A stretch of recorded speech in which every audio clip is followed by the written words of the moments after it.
আৰু বিশেষকৈ আপোনালোকে সকলোৱে জানে আজি আমাৰ বৰাক উপত্যকাৰ যিটো main bridge entry point life line আমাৰ গ্ৰামন সেতু এইটো আজি নৱকলবৰে আকৌ উদ্বোধন হ'ল আৰু আজিৰ পৰা সব গাড়ী যাতায়াত কৰিব পাৰিব। বিশেষকৈ আমাৰ ত্ৰিপুৰা মিজোৰাম বা বৰাকৰ লগত ইমান দিন ধৰি আজি প্ৰায় 55 ডেজ পিছত আজি উদ্বোধন হৈছে আৰু ভাল লাগিছে। আৰু মাননীয় মুখ্যমন্ত্ৰী ডক্টৰ হিমন্ত বিশ্ব শৰ্মা মহোদয়ে বিশেষকৈ ডেইলি যে ব্ৰিজৰ কামৰ অগ্ৰগতিৰ খবৰ লৈছিলে আৰু যাতে খুব সোনকালে ব্ৰিজটো কমপ্লিট হয়।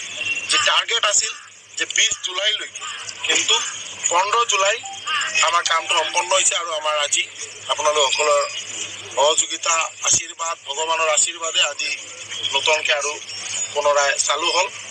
আৰু সকলোৱে মিলি আমি যাতে এই ব্ৰিজখন ভালকৈ যাতে ৰাইজে যাতায়াত কৰিব পাৰে তাৰ কাৰণে লুক আফটাৰ কৰিব লাগিব। আৰু এটা বিশেষ বাৰ্তা হ'ল মাননীয় মুখ্যমন্ত্ৰী মহোদয়ৰ যিটো আগ্ৰহ কামৰ অগ্ৰগতিৰ খবৰ লৈছিলে আৰু যাতে খুব সোনকালে ব্ৰিজটো কমপ্লিট হয়।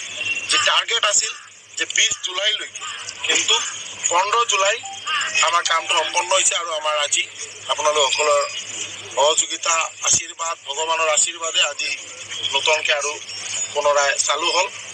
আৰু সকলোৱে মিলি আমি যাতে এই ব্ৰিজখন ভালকৈ যাতে ৰাইজে যাতায়াত কৰিব পাৰে তাৰ কাৰণে লুক আফটাৰ কৰিব লাগিব। আৰু এটা বিশেষ বাৰ্তা হ'ল মাননীয় মুখ্যমন্ত্ৰী মহোদয়ৰ যিটো আগ্ৰহ যাতে আমাৰ গোটেই বৰাক উপত্যকা হওক বা মিজোৰাম ত্ৰিপুৰা সকলোৱে মিলি যাতে আমাৰ মিনিমাম কেপাচিটি অফ লোড যিটো আছে যে গাড়ীৰ যিমান কেপাচিটি তাৰ ওপৰত ভিত্তি কৰি যাতে তেওঁলোকে যাতে বস্তু কেৰি কৰে যাতে ইয়াত অভাৰলোড নহয়। আৰু যোনে যোনে অভাৰলোড কৰিব তাৰ ওপৰত ফাইন হ'ব, গাড়ী ধৰিব, গাড়ী চিজ হ'ব। একদম এইটো ষ্ট্ৰিক্ট প্ৰিন্সিপল। কালি আমি আৰু আমাৰ সতীৰ্থ মন্ত্ৰী কৌশিক ৰায় মহোদয় আমৰা দুইজনে মিলি আৰু আমাৰ জেলাধিপতি কাছাৰ SP কাছাৰ আৰু DTOৰ লগত কথা হৈছে আৰু ইয়াত এটা টাস্ক ফোৰ্স গঠন কৰি দিয়া হৈছে।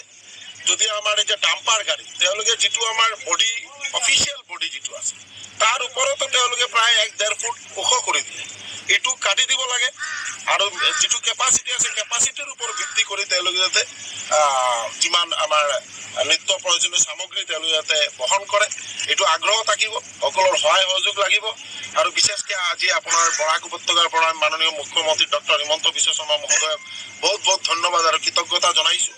কাৰণ মুখ্যমন্ত্ৰীৰ প্ৰচেষ্টাত খুব সোনকালে ব্ৰিজটো আমাৰ খুব ভালকৈ সংস্কাৰ হৈছে।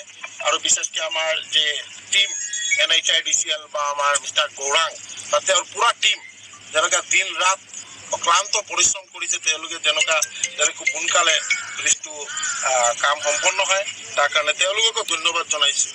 আৰু বিশেষকৈ আপোনালোকে শুনিলে সুখী হ'ব যে আমাৰ হাৰাং ব্ৰিজৰ যিটো বেইলি ব্ৰিজ এইটোৰো এটা দিশা স্থিৰ কৰা হৈছে 25th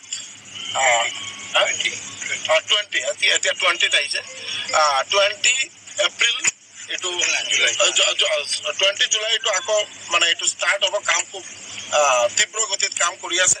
এতিয়া আমি আৰু আমাৰ মন্ত্ৰী আৰু আমাৰ গোটেই টিম আমি যাম তাতে সাইটটো ভিজিট কৰিম। আপোনালোক সকলকে ধন্যবাদ, নমস্কার।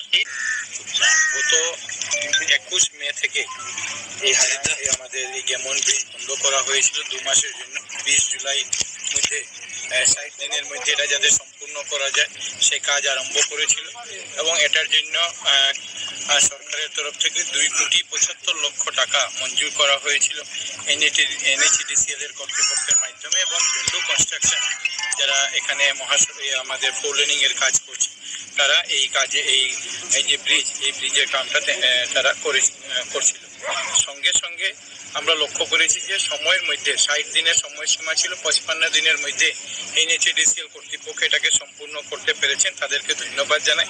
মাননীয় মুখ্যমন্ত্রী ডক্টর হিমন্ত বিশ্ব শর্মা মহাশয় প্রতিনিয়ত আমাদের সঙ্গে প্রশাসনের সঙ্গে NHDCL কর্তৃপক্ষের সঙ্গে যোগাযোগ রাখে যাচ্ছিলেন যাতে খুব সঠিক সময়ের মধ্যে আমরা এটাকে সম্পূর্ণ করতে পারি। আপনারা জানেন যে এই ব্রিজ শুধু কাঠিগড়া বা 5 গ্রামের সংযোগ করার জন্য নয়, এই ব্রিজ বরাক উপত্যকার একটা লাইফলাইন। আর সঙ্গে বরাক উপত্যকার সঙ্গে সঙ্গে মিজোরাম ত্রিপুরা এবং মণিপুরের একটা পার্ট এই ব্রিজের উপর নির্ভরশীল।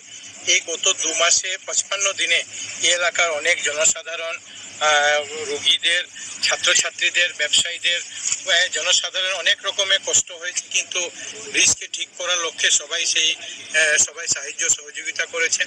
ধন্যবাদ। সঙ্গে সঙ্গে জানাবো যে এখানকার যারা সাংবাদিক বন্ধুরা, সাংবাদিক বন্ধুরা ব্রিজের কাজ কিরকম হচ্ছে কিরকম না সে বিষয়ে আমাদেরকেও আপনারা বারংবার সে ব্যাপারে সজাগ করেছেন। কাজ যাতে ভালো হয়, তাড়াতাড়ি হয়, সেটা নিয়ে আপনাদেরও